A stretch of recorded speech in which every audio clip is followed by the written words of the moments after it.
Folks, welcome back. It's been a while since we've seen this playmat.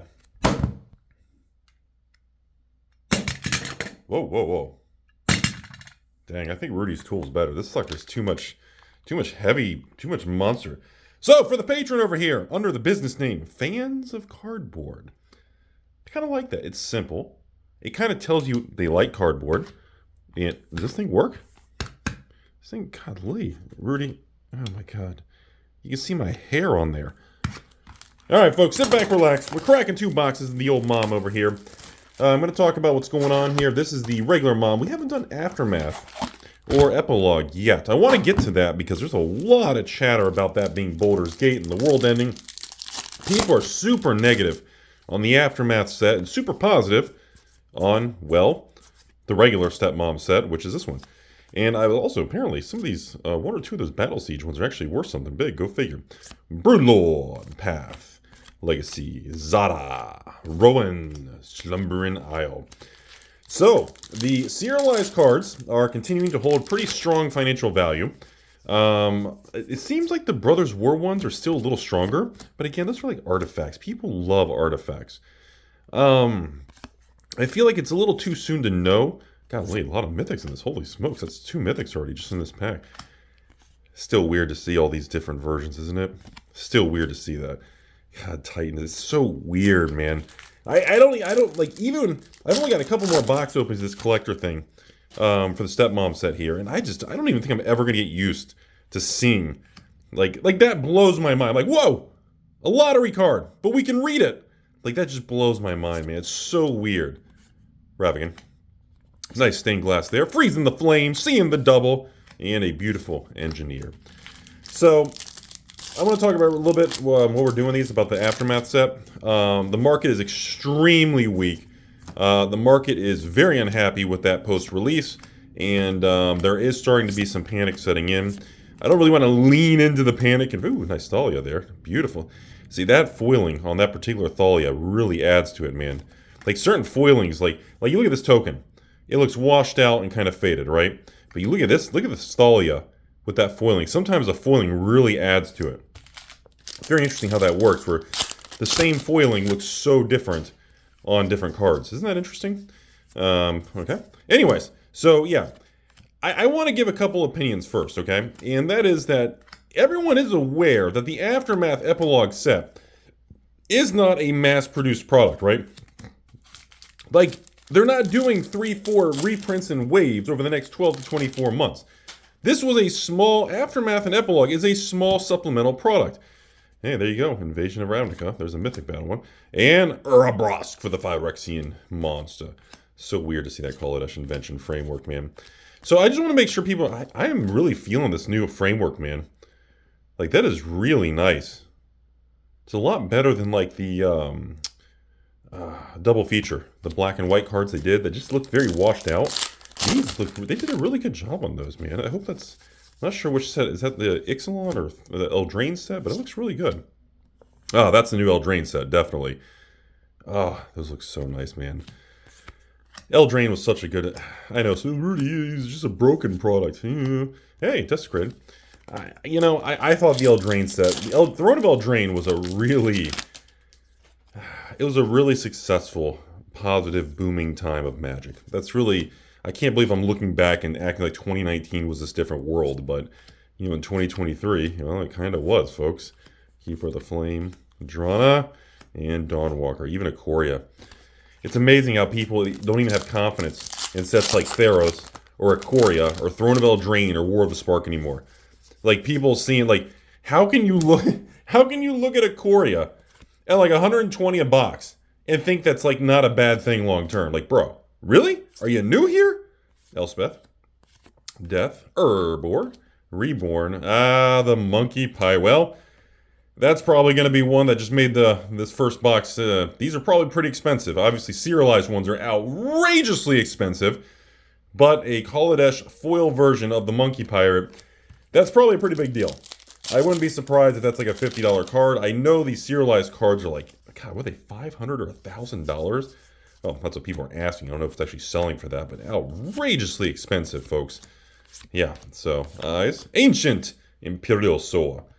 Isn't that crazy? A 7-drop for a 6/6 Convoke Trample Ward 2, and when it enters the battlefield, when it enters the battlefield, it gets 2/1/1 counters for each creature you can. I mean, jeez, man. Long way from Force of Nature and Leviathans and Polar Krakens. Am I right, folks? Any old farts out there? Oh, how the power creep and the world of cards have changed and evolved into a modern, overpowered, crazy era. Glistening Dawn, the Vector, the Warlord, the Sleeper. Beautiful, beautiful Thalia on that bad boy. See, like this particular Thalia. Ooh, look at that. Ooh, hello. Ooh, look at that. Whoa, okay.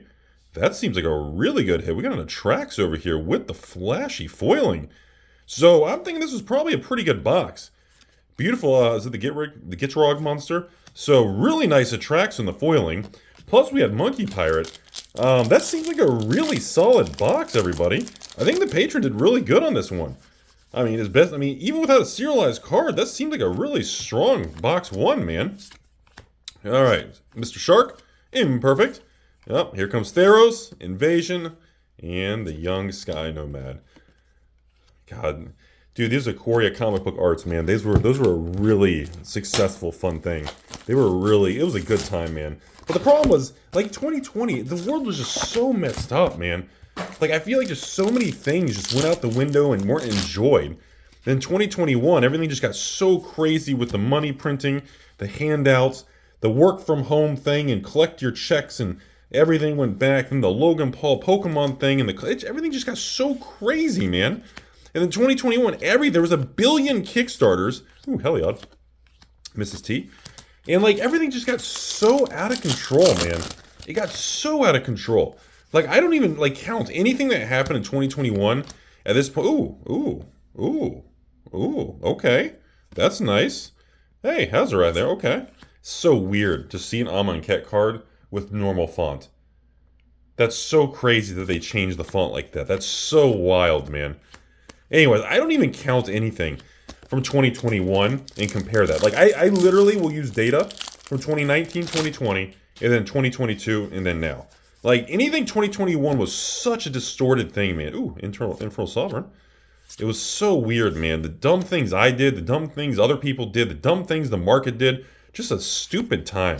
Like, I look back at that, and I even shake my head, man. Very cool looking bear. That's really nice looking. Alright, so far, box 2, box 1, we had some really strong hits with that Monkey Pirate and some of those Phyrexia. Dude, we had some major hits, man. That seemed like a pretty solid box. So box 2 here, Dusk Legion, and a gorgeous, not worth anything, but gorgeous Miss Tessa there.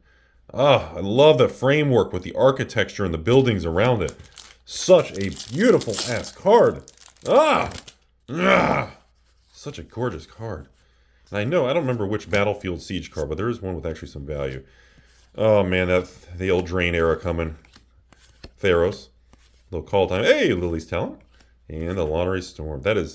Looks really cool with that foiling over it. Very cool, man. Anyways, I want to comment a little bit more. I was going to do at the end of this video, since we're already getting towards the end, about this Aftermath and Epilogue, which I was going to make I'll make a full discussion video with everybody. Upside down card. We'll make a full discussion on it, but people are just so outrageously being dumb with it.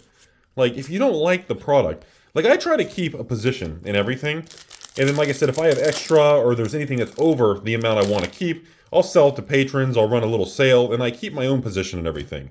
But there are points in time when it's like, really? Like, people are acting like it's going to zero, man. Ooh, gorgeous Thalia. Anyways, we're down to the last 5 packs. We'll talk about it in a long video. I think it requires more details. Anyway, City on Fire, Awakener, Hedra, Faithful, Balm. Alright. Corpse Porn with the crazy... Oh, that's normal foiling. I can't even tell. Well, I don't think box 2 is very good. I'm thinking this is not really a really good box 2, man. And Master Smith, Hedron Grinder. We got Exarch and that is pretty cool. An etched companion card from the Ikoria era. So crazy when you see some of the cards from those different eras. And then, like, they have the new foiling or the new treatment, because you're seeing, like, a throwback version of a card. but it's been tweaked, and it's like super weird to see that, man. Heliod! Brings back some memories, some God cards. Dawn, Night, Blessed by the Sun, Call to the Hunt, Linvala, and of course the Helion Horror Piercer. Yeah, box 2 is nowhere near as good as box 1. That is one of the risks of these Mark the Machine products is there is some real volatility. Scene Double, Mr. Shark, Detonator, excuse me, Steeper, Legacy, Valkyrie. Oof, that was a bad pack. As I said, some of these things, the swings. Come on, something good in the close. Excuse me. Monastery. Oh, Monastery Mentor. Very nice mug. Terror. Excuse me, folks.